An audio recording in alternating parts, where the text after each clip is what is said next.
Am I still on?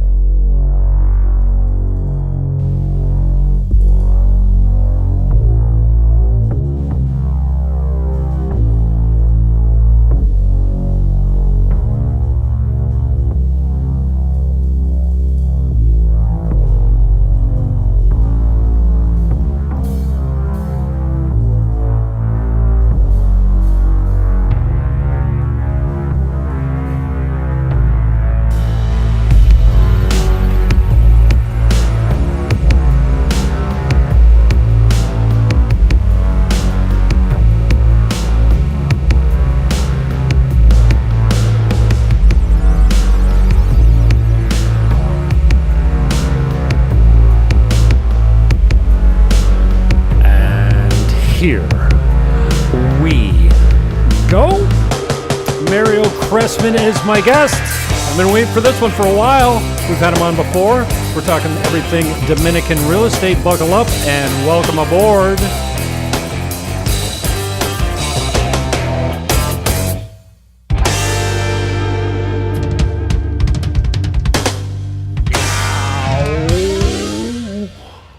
As I produce everything here. Mario, I appreciate your time, man. When I'm feeling down, I put this video on right here. I'm going to play it for everyone. This just busts me up, man. You can't see it, but it doesn't matter. Hi out there, everybody. Just going through a little bit of a golf emergency right now. Happy hump day, but for me, it's not a happy hump day. We don't have rum. Please, please send rum. And cigars. Mario, and cigars, please. And tequila. Send cigars. But good ones, all right? Like Arturo Fuente or Patron or something like that. But don't send crappy ones, please. Oh, brother, I just love that. You miscut it a little bit because I can hear your video guy going, he was counting to 3, 2, and you hear him go, 1. Just unmute your mic for me, brother. I was just saying offline before we started here, I kind of figure that you're like one of those guys, you either love you or you hate. There's not too many guys that are like, yeah, Mario Crestman, Dragos. I love that you use your Romanian name. I don't feel there's too many people that go, I don't know about that guy either. Like, I love that guy or that guy drives me crazy. I see some guy is always up there, that guy that thinks he's Pitbull, blah, blah, blah. I don't think you try to be Pitbull. You got your own thing going, and I love it, man. And everyone I talk to, my broker, Clayton Gush, I know you know him. He runs a bunch of groups down here, and he's like, oh, yeah, I love the guy. And, I want to make sure I'm not cutting anyone's grass. I'm loyal to Viva Dominican Real Estate, but I want to talk to guys like you because you know the ins and outs of the real estate down here. So thank you for your time and your humor. What's your process? When I came down here, I'm like, I come from a very political background. I'm a 10-time candidate in Canada, and I gave it all up when I came down here. I'm like, people don't want to hear the Jim Fannin show, so I'm just sticking to real estate. And I love how you meld the two. You talk about real life situations, about the good and the bad of the DR, and I think people really appreciate that, and they want to deal with a guy like you that's genuine, that knows the ins and outs of real estate and life on the island. So what's your approach to your humor and your content on the Dominican channels? So basically, I'll explain to you, because this wasn't something like I never planned it, right? It wasn't something like, I'm going to have, start doing a lot of videos or create a persona or anything like that. What ended up happening, I was married here. And right around the time I was finishing up with my wife and everything, I had put 1 or 2 videos up. One was like, I couldn't find a good Cuban sandwich. And I'm like, it's weird. I'm in the Caribbean. Cuba's right next door. Why? Because I understand people are like, okay, Mario, don't ask for Thai food in the Dominican Republic. That makes sense, okay? They're not, somewhere like in beaches, they might not have Thai food. But I'm like, damn, Cuban sandwich. It's like right next to Cuba. They can literally throw it over the water over there. Why can't I find a Cuban sandwich here? They don't know how to make it. So I started doing all these little videos. And when she left, I went through a process where I didn't know what I was going to do. I have my small real estate office in New York. I've been in real estate for 25 years, and I didn't want to go back to the States. My business partner was running that, and I run my half of it from here, but I didn't want to go back. So I would be like home just putting weird videos. I remember like one, like they had to redo all the doors in the entire brand new building, Punta Cana village, because they did something wrong. And I was just like going through, and I started doing it, and out of boredom, I guess, And then as I started the process of opening up the real estate office, I said, well, this is what I do, real estate. I'm not going to like try to do something else. I've had other businesses here, but I was like, I'm going to do real estate. Punta Cana was just in the beginning of the growth spurt, and my ex-wife worked for one of the big Dominican firms here for 3 months before we split up. So it just kind of naturally happened. And obviously bored during the pandemic, I started putting up videos, and I saw the good and the bad of people during the pandemic. I think we all saw the two sides, and I was like, whoa, this is kind of trippy. So, I'm bored during the pandemic. What do you do? I was the guy with no shirt on. I would do all these videos with no shirt on, because it was hot. I was in my house or whatever. I don't know, Okay. So that's how it kind of started. But then when I started doing the business, I crammed in the last, I'm closing out 5 years this year. This is end of the year. It's going to be the fifth end of the year for the Crest group. So it's like 4.5 years that I had it. And, I got to say, man, besides the things that I went, my divorce and things that I went through here, the last 4.5 years have been like, I've crammed probably 20 years of experience in, because I had 4 offices. I had Las Terrenas, I had Santiago, Santo Domingo in here. And I've traveled so much. I've been involved so much. So when you condense that, right? At one point I had 41 agents in 4 cities. I've gone through so much good and bad that, it's almost like venting. And then I know like 80%, I always talk about the 80-20, right? So 80% of people are going to be like, man, I dig it. 20%, you got to have your 20% haters. Otherwise, you're not doing something right. If you have 80% hates you and 20% likes you, then, well, you're like a specialty. You know what I mean? You've got a really niche group. But what I wanted to do is I wanted to share with people the good, the bad, the ugly. It's real estate, but it's not just real estate. It's everything that goes on in life, because I am not retired. And I talk about that a lot of my posts. I have friends retired playing golf all day. Man, they got the life. If you're coming down here, you're going to be a snowbird. You're going to retire. Dude, you're on easy street. Enjoy your cerveza, margarita. Go to the beach. Go to the river. Do what you got to do. It's a different lifestyle. I don't have that life. I work. I hire people. I've been through, a lot of stuff. And one of the main things also is being in real estate. And I'm sure and you can relate. The problems that come in real estate is because we don't have any licensing here, because there are laws in the country, but there are no laws specific to real estate. Like, there's no board of real estate. You can't bring somebody up on their license. You can't do things like that. So you can imagine, I can tell you right now, I've had stolen from me at least $150,000 in commissions from agents that work for me. And that's maybe being conservative. I can tell you 50 just dropped off of one thing, right? And that's why I started suing people. That's how I met my lawyer, who I'm looking to open up a law firm next year. A lot of people don't know, but I'm looking to fund an actual law firm and provide legal insurance to expats and to locals, because so much stuff happens here, right? It's like, okay, so how do I profit, right, and help people at the same time from all the scams? Because this is a $1 billion industry scamming expats here, right? People like literally like, I always talk about it when you go to an expat area here, right? What you have is we're like the coral, and then all the fish that come from here to eat off the coral, that's what we are. And then there's also the big tigres, instead of tigres in the water, the tiburones, and they come in. So people do need a lot of help. And I've been lucky that through years of being here, I form relationships with people, but those relationships only come after knowing somebody 4, 5, 6, 7 years, dealing with them repeatedly, giving them a chance to do you wrong. Right. Because a lot of times that 1 year, 2 year cycle, I've learned how things seem. People will be a friend here because they're looking for that opportunity. And within a year or two, they get an opportunity out of you, and then boom, they're gone. They're out of your life. They got what they needed out of you, right? So I started doing all this stuff. So that's something I want to get into, helping expats. My lawyer has helped a couple of people in the groups right now, so I'm super happy about that. And just to help people, because I've gone through so much. And people say, oh, you're always happy, you're always like this. Yeah, but you don't see me when I'm home screaming at the sky, stressed out. When I call my lawyer and I'm like, I'm going to sue everybody, and then I calm down later. Mm-hmm. But I like people to know, like, if you're going to live here, if you're going to snowbird, you're going to have one kind of life, right? Right. If you're going to come here to work and live and be an immigrant, I don't want to use the word expat, an immigrant, immigrated to another country, you open up your business, you did your job or whatever the case may be, and now you're here, you're working, you're driving to and from work every day, you got bills to pay, you got taxes to pay, it's a totally different life, which I've also realized, if you've seen some of my videos, I think a lot of people, the people that tend to respond sometimes, they're just on their 5th beer at the beach, like, cerveza, calm down. I want to. One day I'll be there, maybe, because I'm too hyper. One day I'll be there, but what do you call it? But no, I have a different life. So because of that, and I've encountered so much good and so much bad, I share that with people. So when it's happening to them, and out of everything that happens to me, it's going to hit you at one time. Depending on how involved you are here, you're going to go through this with the wood guy. You're going to go through that with the plumber. You're going to go through that with the mechanic. You're going to go through that with the lawyer. You're going to hit those topics. Right. And you'll see that. I was like, I remember Mario was talking about that. How did he resolve it or whatever? That's why I publicize everything that I do, because I want people in the losing and the winning. Yeah. You know, it's not complaining when I'm losing. I'm just telling you, I took an L, man. I got to tell you, fireman humor. I had a friend in New York City who was a fireman, and describes best how this country is, right? It's a great country when you're the dog, but it's a horrible country when you're the hydrant. Because the dog pisses on the hydrant, right? So when you're at the bottom of the receiving end, oh man, all hell breaks loose. When you're on the top, everything's cerveza en playa, you know? And then there's everything in between there. So that's why I try to do that. And as far as like people, you know, you can't please people.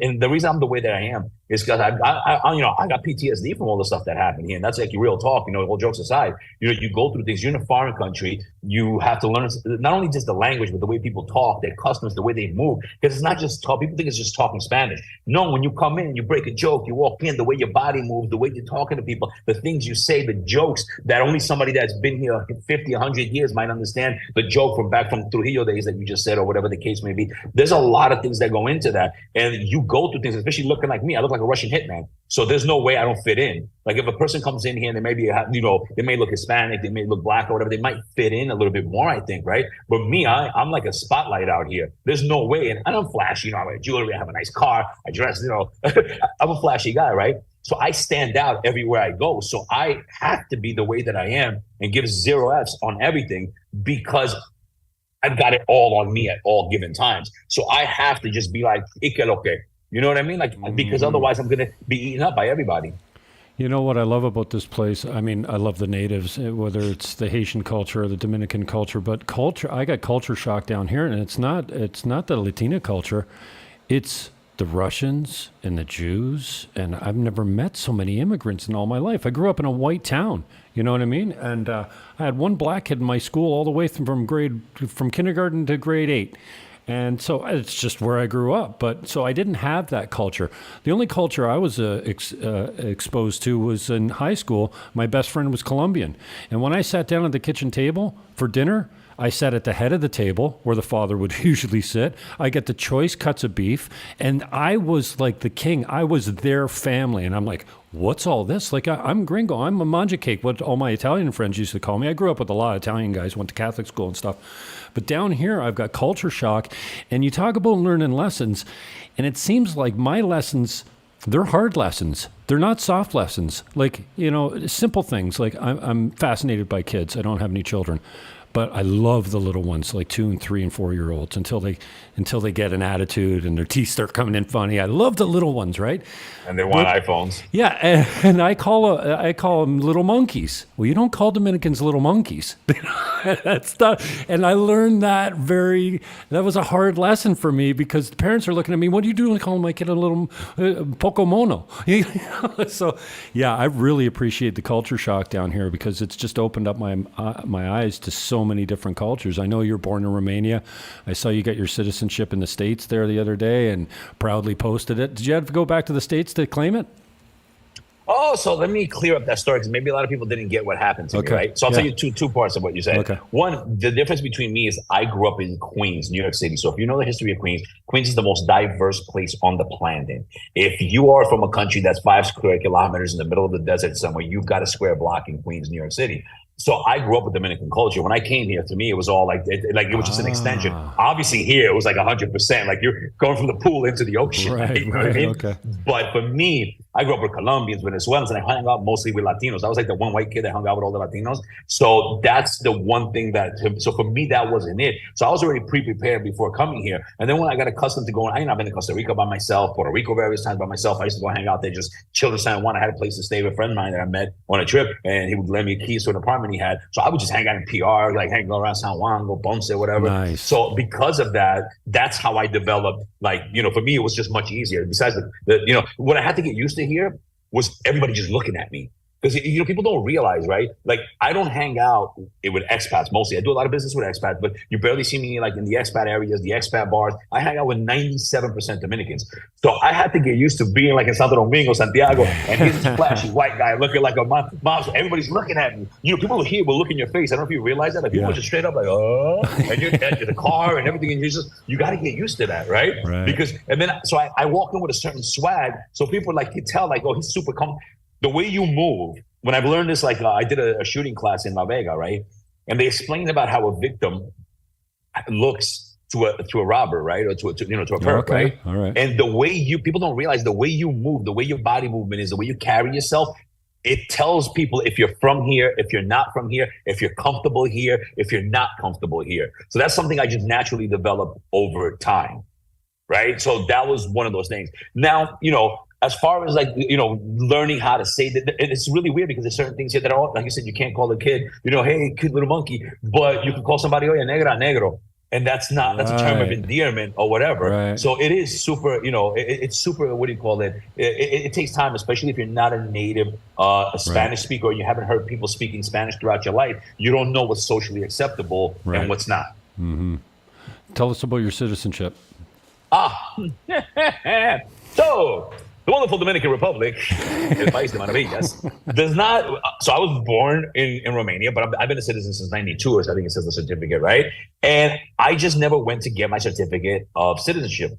Why? Because I didn't even know. I was hanging out, 15 years old, whatever. And, my mom, my sister got it or whatever. So during the pandemic, I used to be married. I got my residency. I got my visa. No problem. Okay, waited for everything to open back up. So I get the visa. I get the residency visa in the United States. After they lost my papers for a year in the consulate before that, after I was stranded by an attorney here who told me, he said, send me the consulate in Puerto Rico, saying he had people there. He had nobody. If I didn't have a place to stay, I got stranded in Puerto Rico. I got aired out and left by the lawyer. The lawyer was like, just come back. I was like, you are aware I'm not in Bella Vista. I'm in San Juan, Puerto Rico. I just can't come back in 2 hours. Yeah. An idiot. Anyway, so I do the process. I come in, I sit down the immigration. I'm sitting with the guy there. I knew somebody, and I'm sitting down. And they're like, yeah, that's great. And I'm like, all right, I'm getting my cellular, like, yay.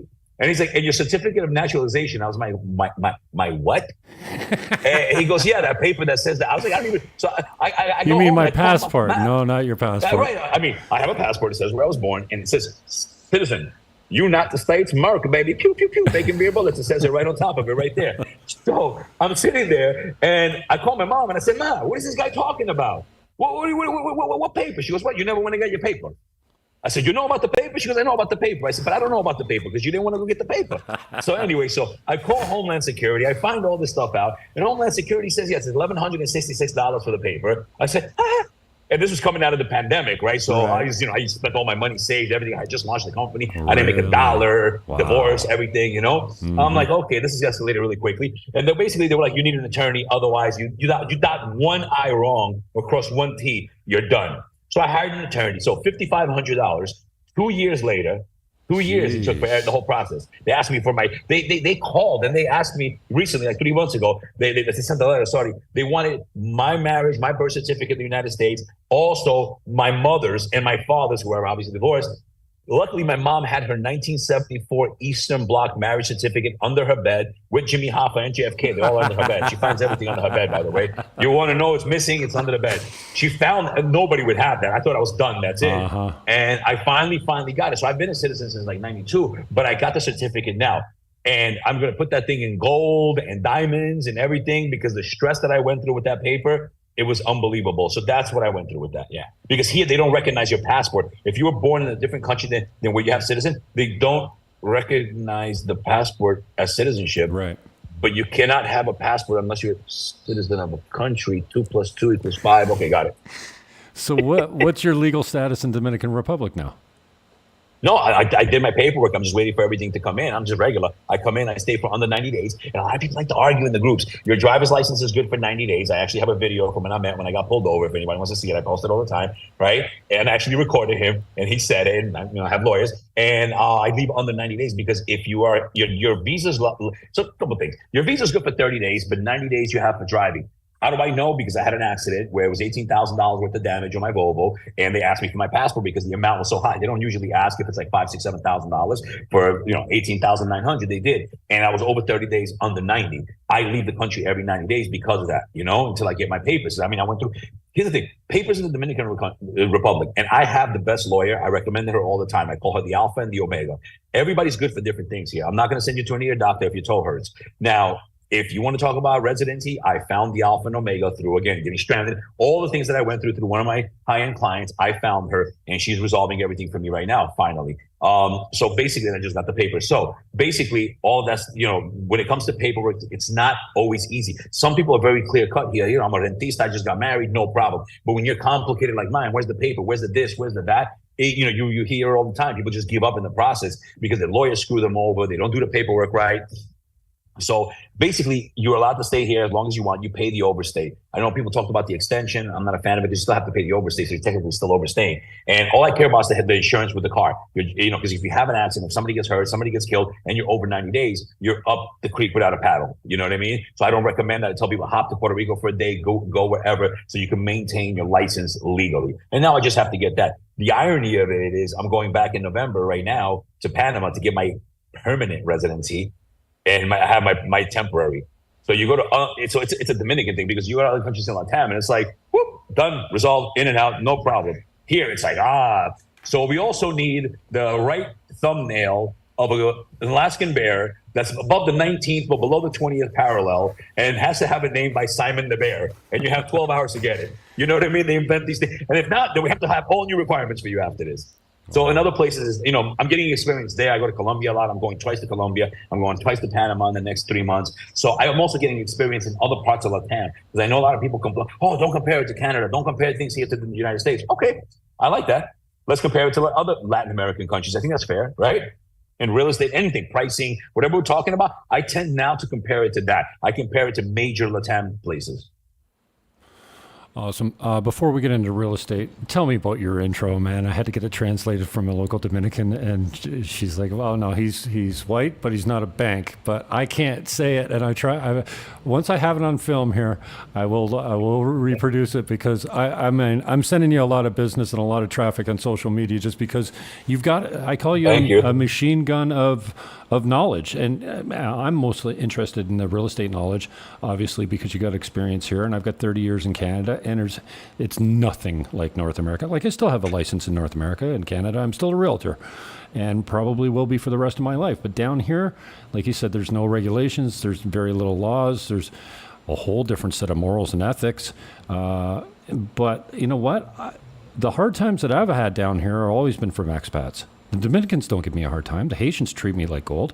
So, the miserable people always seem to be from Canada or the U.S. And I'm like, what is your problem? You're in paradise. You don't have to shovel snow anymore. You don't have to worry about the politics of your own country. That's why you came here. Why don't you respect the culture that you're living in? You are a guest in a host country that treats you really well. I just don't get the attitude with some people down here. But I gotta ask you about Mario Fama and Blanco. So I'll tell you the name of it. So the Fama name, Mario Fama. I used to be a New York City nightlife promoter, and I was actually a big Latin promoter. I used to book like all the big reggaeton DJs and stuff, La Maximo Production, La Traficante, and all that. So I was a big promoter there, and we started up as the Fama Boys, a bunch of guys. They all kind of fell off, and I did it for 7 years by myself. Mario Fama, Fame, or Mario Fame. Fame, I went to the High School of Performing Arts. Fame, I don't know if you know that song, Fame. Yeah. I want to live there forever. It was a very big show. Yeah. A lot of them, some of the people in that show were my teachers. So I went to school with a lot of famous people. Yeah, it was a Broadway show too, wasn't it? Broadway show? Might have been, yes. Yeah, I think so. I was in class, like Macaulay Culkin's brother in Home Alone was my classmate. Okay. Sarah Paulson was a huge actress in Hollywood right now. We were classmates. Joaquin Woodbine, Adrian Brody, Omar Epps, Marlon Wayans. I know them. They did my freshman initiation, and they tried to they got me for freshman initiation, and they worked my They worked my audition to get in. They were juniors when I was auditioning. So I went, that's why I got the Fame name, and it just stuck with me. I have a big tattoo on the back. That just stuck with me for the last 15 years or something like that. Okay. And that's where it came. And I say, yo soy blanco, pero no soy banco, coño. Because I developed that. It sounds good in Spanish. Because it sounds good in Spanish because what happens is, what's coño? I look coño up and it said translates to pussy, but that's not what the Dominicans, coño is like saying shit or something like that? Coño is like a mix of shit, fuck, everything. You know what I mean? Okay. It's like the way it's coño, fuck, shit. Puta madre. Like the people from Spain would say puta madre, right? It could be, there's different things that mean, puta madre, obviously we know what that means, but they use it the way I would use coño. Okay. And I use puta madre all the time also. But the thing is that I got that from so here's the thing. I lived in Sosua, right? So I'll explain to you. I lived in Sosua, and that's what happens. You're there with a bunch of expats. You're dealing with this, and you guys are really intertwined, right?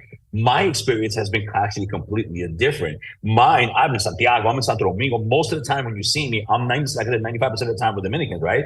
So, and I'm out doing business, and I got the guy that's got to do the floor, and I got a guy that do this, and people that have worked for me because there's no, as we get into this, I tell you, because there is no there's nothing here, right? When it comes to rules and laws to brokering, I've been taken advantage of 97 by 100 people that I put on here. You know, I have people that made 100 grand or more working with me, and then I found them doing things on social media, and then they try to sue me, and all kinds of things have happened. So I've had all kinds of scams pulled on me, and then where I get that from, like I'll go to a place and they like try to up price, and they look at me all of a sudden. I'm like, oye, mira, te voy a decir, yo soy blanco, pero no soy banco, coño. Entonces, ya deja el relajo, and let's start it over right now, because like I'm not here for it, you know. And that's it. So it's a way of saying it, like you know, it's just a way of saying like, yo, man, don't play me. You know what I mean? Like I'm not here to be taken advantage of. Like let's put it on the table, yeah. You know. So that's where it came. I just developed that. I saw some guy though, like 2-3 years ago, some guy, a European guy, actually came out with a song. I guess he's been to DR with that. But I've been saying that since 2016, I think, or something like that. That's when I started saying it. I'm white, so but that's I'm how not far a bank. I go back with it. I'm the first person I know before I saw that guy's video like 2 years ago. I'm white, but I'm not a bank. Because it rhymes in Spanish. Yo soy blanco because I'm white, but I'm not a bank. But it rhymes. Like so, it's almost like I'm white, but I'm not. If a banco was called like I don't know, something else with a W. You know what I mean? Right. So it does rhyme. It sounds really good in Spanish. And I started developing that too because I would get people like on the beach in Sosua. When I bought my place in 2016, and I was there in 2015, I think for my birthday. And like people would try to like sell you like the fake cigars and everything like that there and cabarete. And I was like, yo soy blanco, pero no soy banco. Yo no voy a pagar para esa vaina, coño, esa no es real. You know? I'm like, that's what relajo.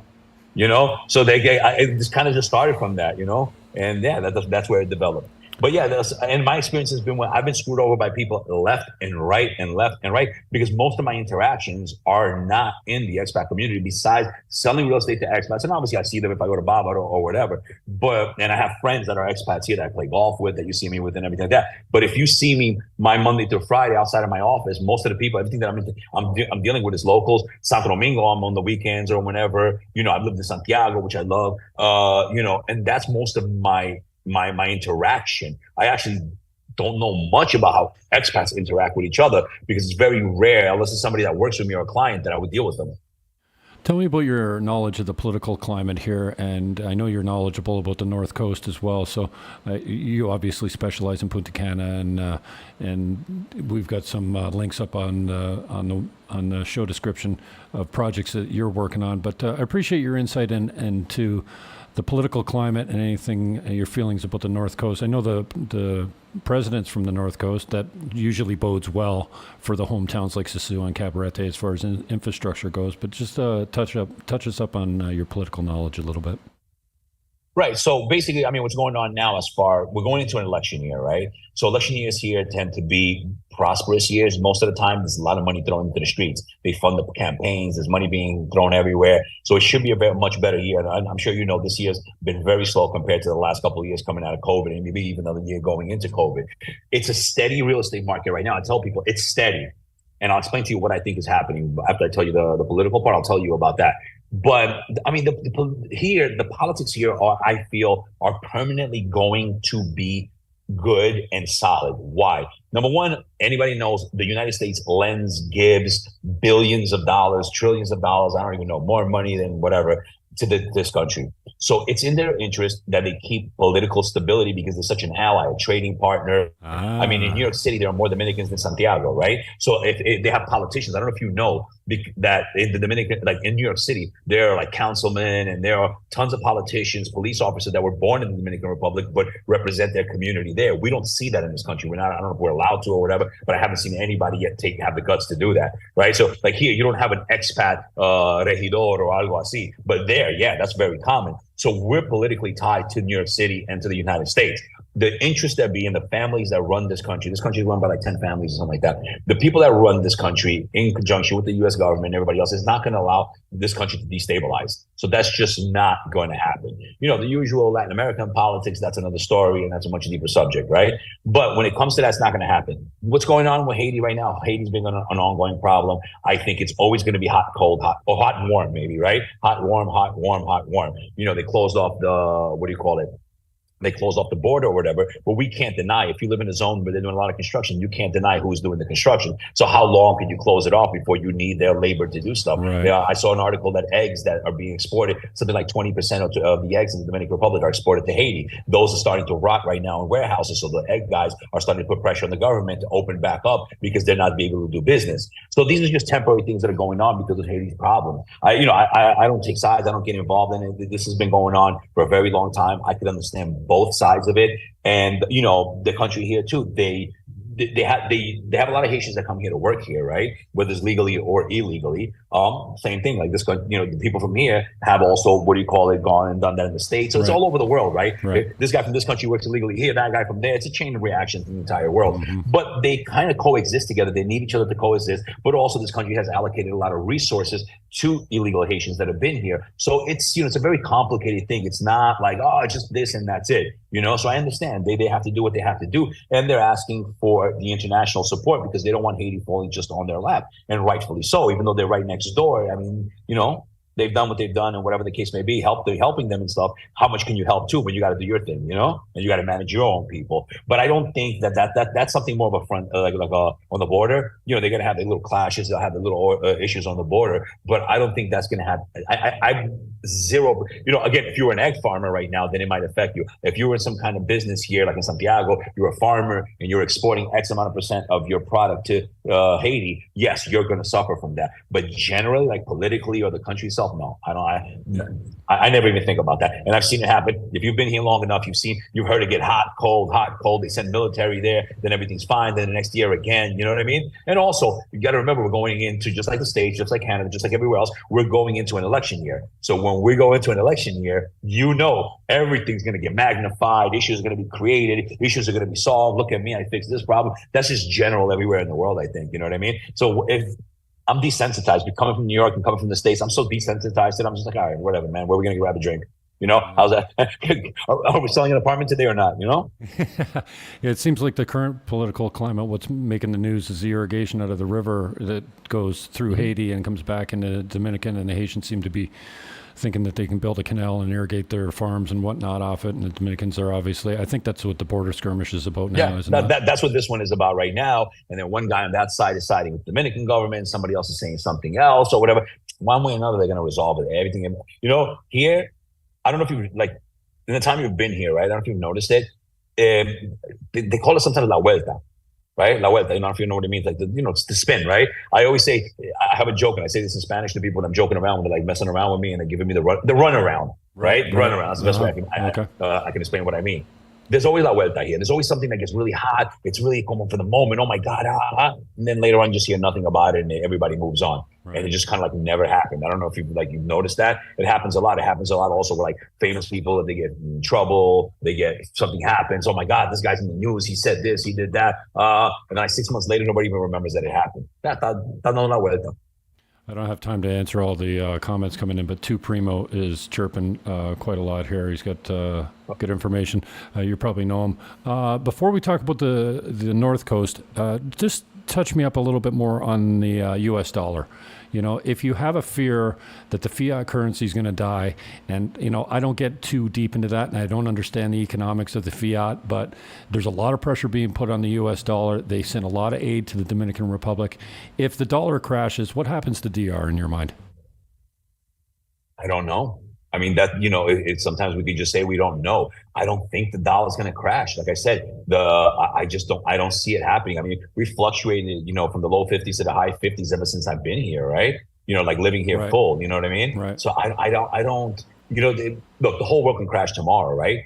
Yeah, sure. The dollar can crash. We go to a digital currency. I don't know. Yeah. Whatever's going to happen is going to happen to all of us. I honestly do not spend time on that. I feel like the doomsdayers are always thinking about that, right? They're always like, oh my God, the dollar's crashing, the world's this, these, it was one thing that it was Brazil and them, they're trying to make their own currency or whatever. And one guy said, I've been to most of these countries in Latin America. They can barely get a door fixed. You know what I mean? And I had to laugh at that for a minute. I was like, how many times they start something here and they never finish it? It was a funny point, So I honestly, I don't even think about that. And, for those of us that live here, whatever it is, I'm going to go through it just like every other business person in this country is. Even, from the high class all the way down to us, the small business people, we're all going to be in the same boat at that point. So I think the powers that be will resolve it in whichever way they will. I don't see a crash. Could there be a transition over the next X amount of time into digital currency or the digital dollar if they're going to open it up? I don't know. You know what I mean? I honestly, life's too short for me to think about that because I can get head on, crash right now coming out of Cap Cana and never even, I'm more worried about making some money, going to Colombia for my birthday, having a great time, go to Panama, hang out. We'll get to run on the Santa Costera and enjoy my life, I appreciate your information on that. I think as you're talking, I'm thinking it's the BTC, it's the Bitcoin fear-mongering that the dollar's going to crash. It's all the Bitcoin guys going, get out of the fiat currency. It's dead. It's dead. You're hearing about BRICS and a gold-backed dollar or a petrol-backed dollar, and the reserve doesn't back the dollar with much of anything in the United States. So maybe it's just fear-mongering on the part of the Bitcoin people. There's just so much, and I don't know if you noticed it. I'm going to tell you something funny, right? The majority of these fear-mongering guys, they always have the same Facebook profile. They have a Facebook profile without their picture. It's always some kind of meme or some kind of cartoon or some kind of thing that doesn't even show who they are. It's super weird. It's just like all these weird people. They don't even like that. It's very rare to see a regular person. Hi, here I am working. Here I'm with my family having lunch at the beach. Here I am at the mall. Oh, by the way, the world's going to crash tomorrow. You know what I mean? It's always like the basement guys or whatever the case may be. The U.S. is, the U.S. is the U.S. They're going to do what they're going to do to hold on to what they have. Beer, bacon, bullets. Pew, pew, pew, pew, pew. You know what I mean? Anybody tries to get away from that, they're going to send you some freedom. So I don't think, if it happens, hopefully it doesn't happen during my lifetime. But there's so much fear mongering. The dollar is going to crash. The market's going to crash. The world's going to crash. Everything's going to crash. I mean, we made it through COVID and they locked us. I mean, I was locked into my house with the threat of prison here. You know what I mean? If I could survive to that, I think I'm pretty much okay. I'll do all right. Wow. Well, nothing beats Dominican. I left my country for this country, and I don't see that scam ever coming back. And I'm specifically talking about COVID. But Clayton Gush, my broker, gets in here. I saw a comment on Facebook. This is Clayton's comment here from one realtor that tells his clients to wait for prices to come down. I commented the part-time guy. I commented on that. He's a part-time realtor, and I'm a part-time warrior on Call of Duty online. He just wants to know what's Mario's opinion on the and I actually commented on that, but I'll tell you what it is. Prices, the real estate prices. What's your prediction on? I can tell you because I've been having this conversation with people recently, and including my attorney, people we had a whole talk about this yesterday with my team in the office for my Tuesday meeting. Right now, what I think is the Dominican Republic is growing fast, and there's a lot of building going on. We cannot deny that, but we need to go back to the core of what I say all the time. Location, location, location. Now, this will not be the first nor the last time that this will happen. There are properties that people purchased, right? And those properties will not appreciate or lightly appreciate in comparison to others that would appreciate a lot. I'm in the process right now of giving apartments, entrega de apartamentos that I sold like 2 years ago. And these people made like $40, $50, $60,000 on their units, all of them that they're selling right now. So people can't tell me there's no appreciation. What happens is the Dominican people need to understand, right? This is not New York City. This is like a place where you have prime land here and not so prime on the other side. I'll give you an example. Let's talk about the North Coast, right? If you build a nice building in La Mulata 5, up in La Loma del Culo, as I call it, right? Okay. If you build something up there, right, and it's nice, and during look, the first 2 years coming out of COVID, I could have had cardboard boxes within like a mile of the beach and people were snapping them up. Right. You have two of them, please, right? Anybody was buying everything. People wanted to get out. It was a different market. That was a phase market. We are out of that market. Since last June, we have been in a real market. It's a slow market. It's a steady market. There's steady price increases because construction has gone up in price. So if new construction goes up, so do valuable resales, right? It's just hand in hand. But I do believe that there's a lot of, I call it cartón. Carton in Spanish means cardboard, right? It's not actual cardboard, but there's a lot of stuff built that is not prime because you have so much land. So like, again, we go back to we'll use your example so you know what I'm talking about. If you're on top there, right, and you made this nice place and people were buying one bedrooms in $80,000, $90,000, $100,000, whatever, right? And now you've got a lot of development in Sosua, Cabarete, and everything like that. And now people bought, but now that's it. The hunger rage is over the first 2 years, right? Now come your buyers. Now your buyer, what does he want? Your buyer wants to be near Pola. Your buyer wants to be near Playero. Your buyer wants to be near the Playa Alicia and this, or they want to be in Cabarete. I want to be walking distance to the beach or 5 minutes to the beach. I want to be near the restaurants. Now, the apartment on top of the hill that people were just buying without thinking before, or because it was easy to buy in pre-construction with really nice, favorable terms, right? Now that person wants to sell it.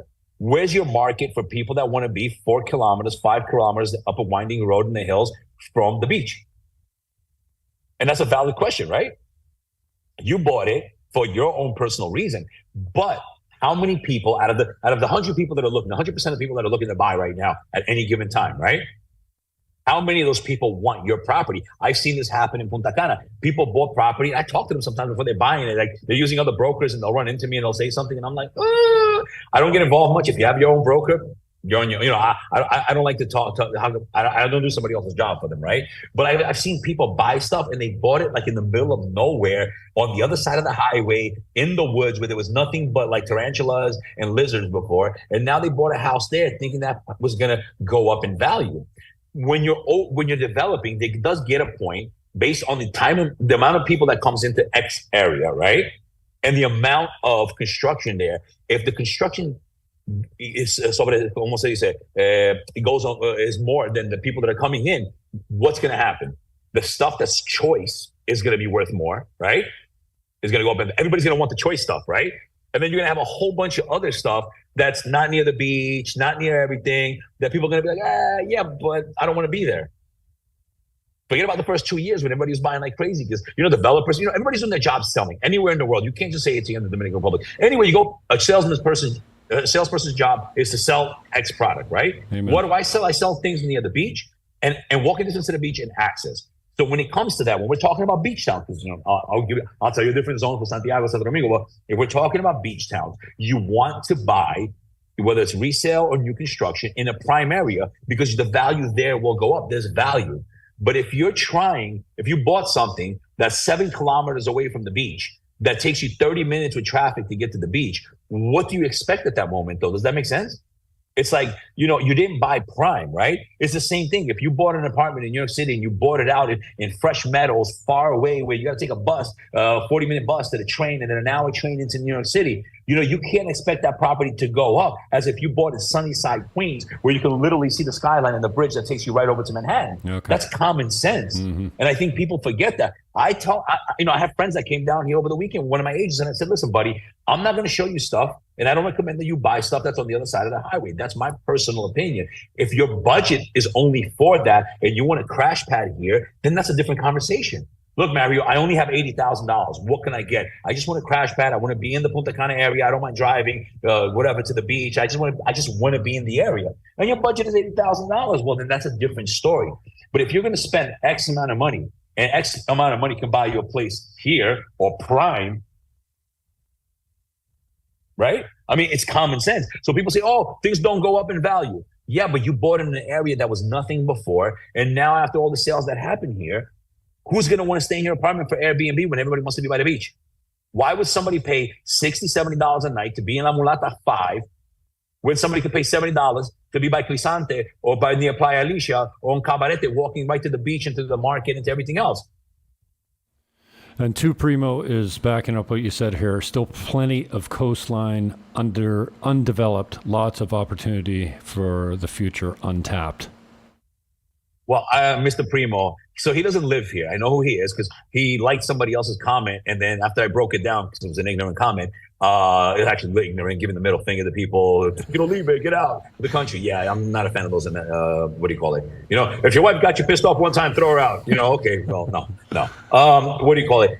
Yes and no. If he understands what he's talking about, this is what happens, and this is why we get people, nothing personal towards him, but we have people like him. He doesn't even live here. He's planning to move here later on. He actually said it in one of my posts. He gave his whole story, so I know who I'm talking about, right? It's not like I'm making it up. Okay. Plenty of coastline to develop. What? Where? Miches, all the land that's being sold there is for development of hotels. Nobody's selling you a 300 square meter oceanfront lot so you can build your dream home for 2 coconuts and a pineapple. There is a land here to be built. But what people don't understand, the majority of land has been sold in big lots to build resorts, right? For the people who run this country with resorts. Show me where, maybe between Cabarete and Cabarete East over there, and I forgot what that's called, the sun thing, where you go to that, it was abandoned over there, but they still have houses. You can find some houses by the ocean. They have all the hotels abandoned. Cabarete East, after you go, and you make, I forgot what it's called right now. It looks like a gate, but there's nothing there. A whole bunch of Russian people live back there, or whatever the case may be. They have some little hotels or whatever, right before Sabaneta. So anyway, the bottom line is the land that is there to build, it's sold in big lots. Nobody's going to subdivide and sell lots, beachfront lots, to people with homes, right? You think of Sosua Ocean Village, lots that big where they subdivide them later and they do things like that. Yeah. And resorts. So, there's a lot of land. Where? I can tell you what's being built from here to Miches is all going to be resorts, and then you're going to have second, third line, which is not as valuable for residential properties, right? There's been some oceanfront built. In Bávaro, Noval built the last oceanfront place right there in Cortecito Corrales. What else you have there? Everything's already built. There's nothing left to build there. Everything's built. Where? Going further up, it's all hotels. Past White Sands, it's all condominiums, Iberostar, hotels. Where? Where are you going to build? How about the remote areas? Is there any remote areas that are still on the coast that you can buy a 1 or 2 acre lot to build a house? If you're talking about down in, I forget the name of it right now. Punta Cana Group started a whole part in the south. Everything there's owned. And if it's going to be for a private house or whatever the case is, it's not going to be beachfront. These things have already been planned out. When I came here in an Airbnb in 2018, looking for an apartment to move my ex-wife, I stayed in an Airbnb in Punta Cana Village, and I was talking to the owner who lived right next door, had an apartment next door, but had a house in Punta Cana Resort and all this.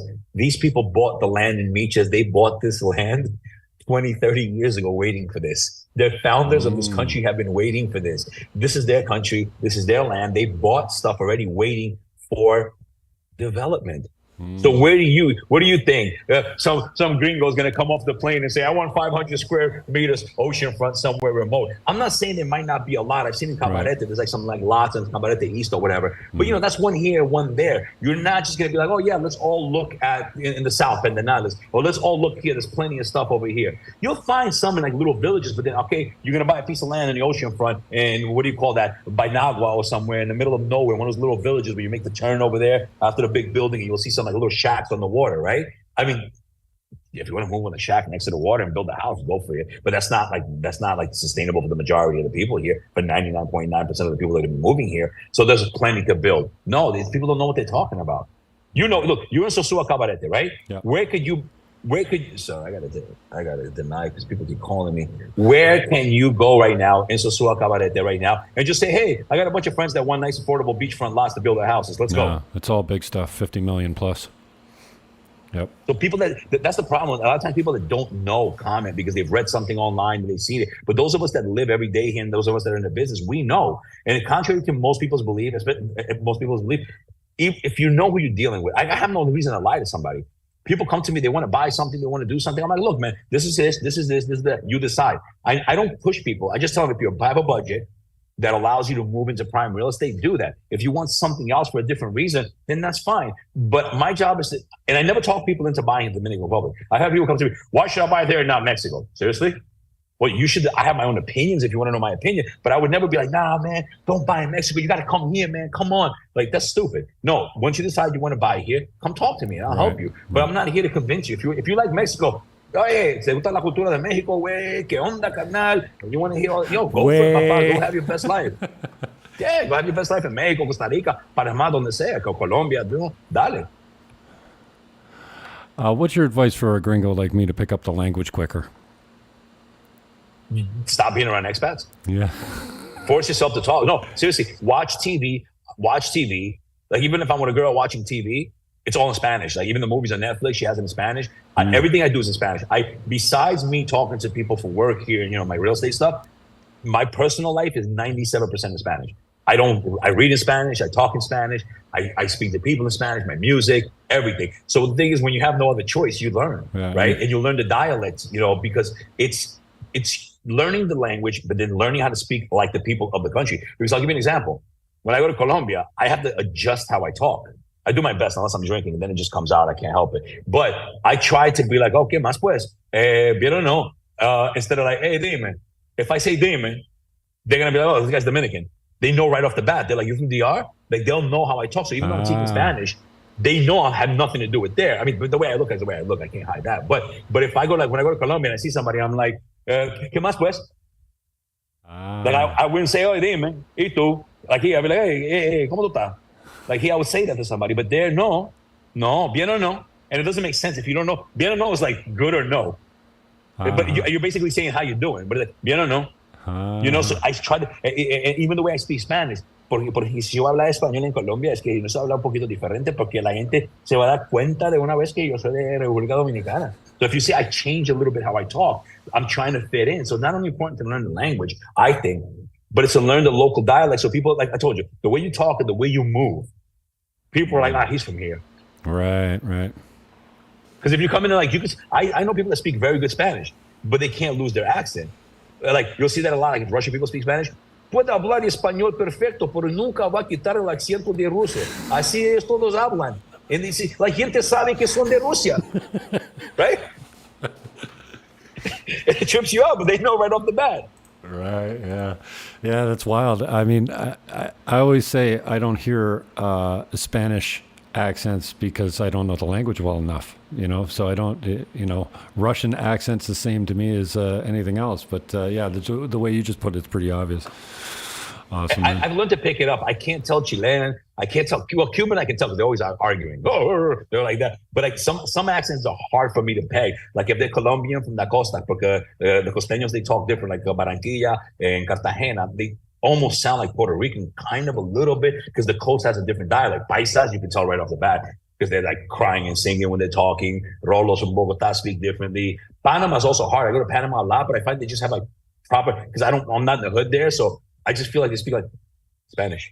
And they have certain words that I won't understand sometimes because they mean different things in different countries. There's certain things that we don't use. Like I think it's chulo. Like I always say that, oh, that's chulísimo, that's chulísimo. But like in Colombia, they don't say that from what I know. So it sounds weird. People are like, oh no, we don't say that here. And I'm like, shit, okay, stop saying that, Mario. So I have to like reprogram my brain when I land. I want to keep you on time. We're coming up on an hour. I know you wanted to hit on the Airbnb stuff. So tell me your thoughts on Airbnb. Well, they're planning, I've seen what they've done in New York right now. And I know they're planning to tax Airbnb here in the Dominican Republic, right? Now the question is going to be, is it going to be the 18% tax? Probably. Is it going to be on the buyer's end? Is it going to be on the seller's end? Are they going to have both ends or whatever, double taxation? Where that remains to be seen. When it comes to Airbnb, I mean, taxes is just part of life, right? What I do think, I think they built out a lot of property in this country, and I think a lot of people bought for Airbnb, but I think some of them are going to be unpleasantly surprised if they did not buy in choice areas. I keep going back to that area, right? Because what's going to happen is, you know, sometimes, right, we're in a weird market, so we'll see how next year is as an election year, right? But this season, I think this low season has been extremely low. I think everybody kind of can agree on that, right? And that's because it's right after the change in the market. All the free money in the developed world is over, right? And reality set in. People got to get back to work. They got to commute. They got to do things. So we're having like almost like not a culture shock, but a reality shock here, right? Like back to norm, you know, back to your regularly scheduled program, right? Mm-hmm. It's been extremely low. So you know there's vacancies in a lot of places, right? Now, if you bought in a beach town, right, and you didn't buy prime, as the market starts to adjust and kind of settle in a little bit like that, you know, some places they sold it to people telling them they're going to get $100 a night, and you're not. Because if you can get near the beach for $70 a night, $65 a night, what makes you think you're going to get $100 a night for yours on the other side, right? So I think it's really, the Airbnb market is great. I don't know if the taxing is going to do much for it, because, you know, they put taxes all the time on everything. What do? We just keep paying. That's part of life, right? Death and taxes. But I do think that some people might suffer if they bought some subprime properties. And that's something, you know, I think being an adult, you should know. If you buy subprime, you try your best, you know, to say, okay, look, maybe I just want it as a crash pad, and whatever I make, and that's it. But one of the first things, like, I'd like to buy myself a place in Colombia, Medellin. I'd like to go there every month and a half, see my friends. You know, I really like it. So on vacation. So my first thing is not even the size of the apartment that I'm concerned about when I buy. How much does it cost in this area, or this area? I only want these areas. I'm also a client in many Right. aspects of it, right? I'm buying in Santo Domingo right now. Why did I buy? People are like, oh, your apartment's kind of small. It's like an executive 1-bedroom. Apartment's kind of small and everything like that. Yes, but the amenities of the building and the location where I live in is A1 in the entire Santo Domingo. Me personally, I couldn't pick a better location knowing what I know about the city. So long term, I made a great investment because of that. Somebody else might say, oh, that's so small. Paying that much money for a small 1-bedroom? Yeah, but somebody went to one of the expats. She went to see it. I saw her in my building. She went to see an apartment for the small one building. They want $1,500 a month. Oh, wow. Right. So when you think about that, it's like, yeah, you saw it with a different eye. I saw it as a smart investor because I know the location. Location. Amen. I cannot stress that to the adults more than I do already. Amen. Somebody told me you were pretty open about finding a reliable oral surgeon. Yeah, I have a great doctor. I look at my old photos. I want to burn them all. What was I thinking? Why didn't I do it? Super happy. I have a great surgeon. He's out of Santiago, but he has an office in Santo Domingo. Also, he did all the Arturo Fuente guys, the cigar guys. When I was tired of this crap I was going through in Santo Domingo, my dentist, I said, I was on my way to Santiago, and at that time I called my manager there, and I said, who does all the famous people in Santiago? She goes, this guy. And I went, and I'm super happy. I couldn't be happier with him. Lawyers, anything people need from experience, I have. People contact me for everything. I need a lawyer. I need a dentist. I need a gun permit. I need this. I need that. Whatever you need, I probably have a connection for it. I'm like at 75, 80%. A gun permit? Wow. Oh, yeah. People have it. If you're a resident, you're allowed to have one. Yeah. Oh, wow. I didn't know that. Americans, the American mentality. Better to be judged by 12 than carried by 6. Making bare bullets. Well, as usual, you never fail me on the machine gun of real estate knowledge, and I appreciate your takes on the culture and the political climate as well. I want to keep you on time. We're just coming up on an hour now, so just on the way out, any last words or contact information for people other than what's in the show description? It's all yours. No, I've been getting a lot of personal messages lately. Like people have been reaching out to me, and it's cool, man. I don't mind. Like I like helping people. People have reached out to me with all kinds of legal questions. How do I get this? How do I get that? How do I get resolved this? And I like helping people. So whenever I get the time, if I'm busy, obviously I'll get back to you later on. But yeah, that's it. Like whatever people need from me. And when it comes to real estate, I think real estate here. A lot of people ask about real estate, and also one more thing. I did a video the other day that we bought an office in downtown Punta Cana, so I'm moving my whole team there, and I bought it to be here for the rest of my life. You know what I mean? This is what I do. Love it or hate it, the good, the bad, the ugly. That was a great video. I enjoy what I do. That was a great video. How do you know if your broker's committed to Dominican Republic? He's bought an office. He has bricks and mortar here. Have you seen, so here's the thing. Have you seen how a lot of these stories where people have bought from this guy that scammed me with the land, scammed me with the title, scammed me? You see that, right? What is it? So I'll explain to you. I'll put it in perspective here in Punta Cana. Well, let's put it in your perspective so you can understand, right? You buy from a guy who lives somewhere in La Loma del Culo, in Montellano, not even Montellano, but let's say, or somebody who lives in, Rio San Juan, but he sold you something over here, or wherever the case may be. He lives in one of those mountains, places, or whatever the case is, right? Like here, you bought it from like some local guy that lives in Higüey. You're never going to see these people. Nothing against them because they're good people like that too. But what I'm saying is, when you're buying real estate, are you going to see your broker at the beach, at the bar, in the supermarket, at the nightclub if you go to nightclubs, at the karaoke place? Are you going to see him on the road? Hey, at the stop, like, hey, how you doing? People don't understand. It's like, how do you find a good broker? Well, look at your broker's lifestyle. Has anybody thought about looking at your broker's lifestyle? Right? If your broker's all around the community, he's talking to people, everybody knows him, he's always around. Do you think I want to sell you something and you're like, Mario, you told me I can get this much money and now I'm getting half of it, or this is whatever the case may be? No, I tell you the good and bad.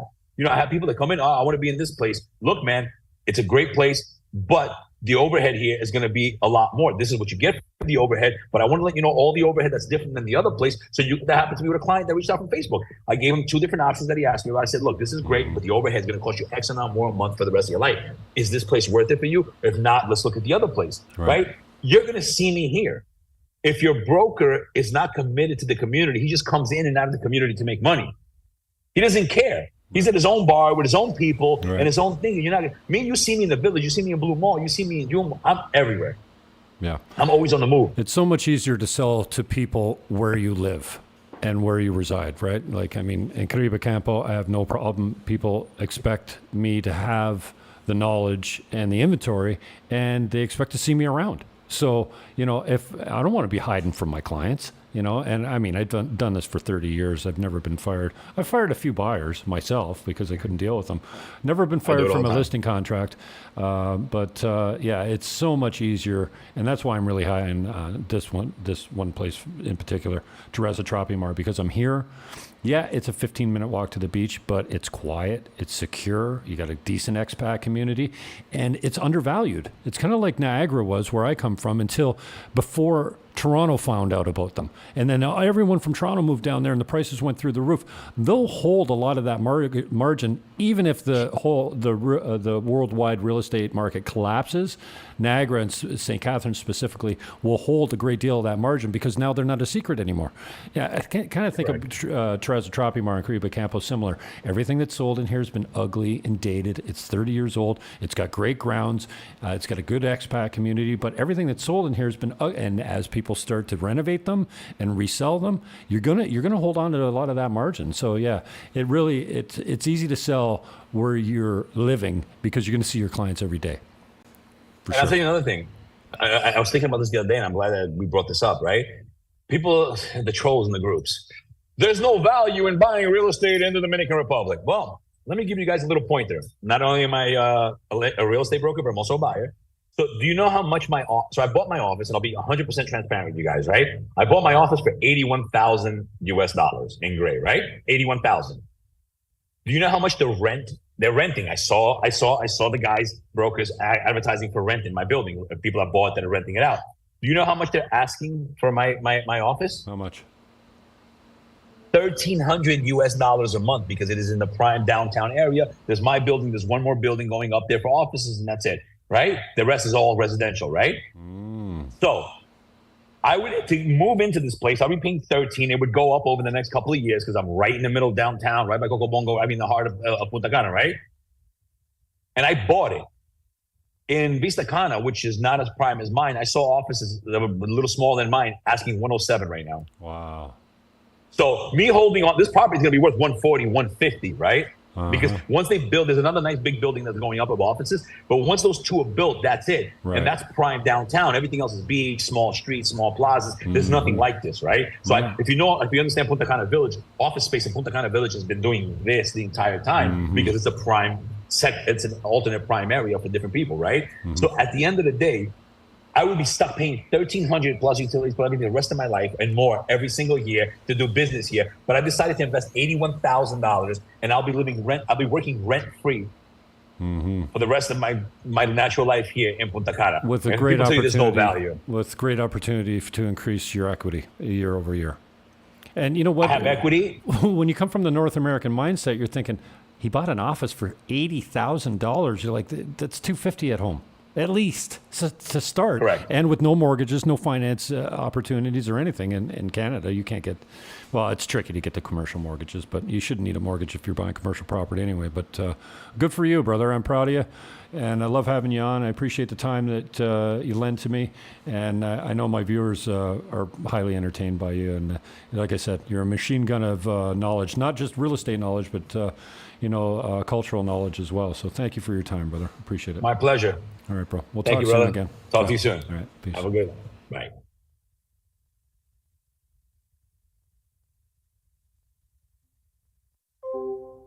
That's how you do that. I've heard people say that hanging out with me is exhausting. I'm high energy too. I don't speak with that tempo. Wow. And so much knowledge. Just real entertaining. And just before I go, I can't go without watching my favorite video. Find them on Facebook. This is the kind of stuff you can expect.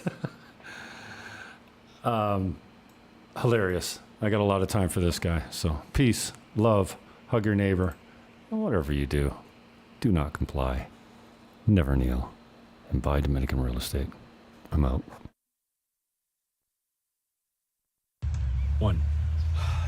Hi out there, everybody. Just going through a little bit of a golf emergency right now. Happy hump day, but for me, it's not a happy hump day. We don't have rum. Please, please send rum. And cigars, Mario. And cigars, please. Tequila. Send cigars. But good ones, all right? Like Arturo Fuente or Patron or something like that. But don't send crappy ones, please.